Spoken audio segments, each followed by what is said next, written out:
Okay, everybody, doing a real quick video. Show you what ninja skills we got. I came in today to finish, and we got the floor in. So this is where the concrete was. Y'all seen all that white pad this morning. Remember, I had this floor down to, we was done to right here yesterday. We was even with this thing, and then today we finished the rest of this.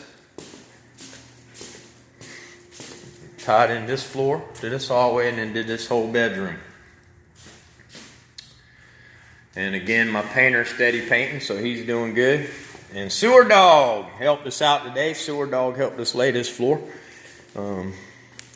While my technician was going and cutting all the boards and doing the measurements, Sewer Dog was staying ahead and bringing me the full sheets, and I was putting them down. And he was moving the garbage and stuff for us and keeping things out of the way and cleaning up as we went. So even old Sewer Dog helped us today put this floor in. So it's got an Indiana feel on it. So anyway, there's old Sewer right there. Peace. But anyway, all right, I just wanted to show you. We bang it out. That's what we do. And anyway, I love you guys, and I hope y'all have a great day. And God bless everyone. Kiss you. Kiss your family and tell your friends how much you love them. Have a great day. God bless.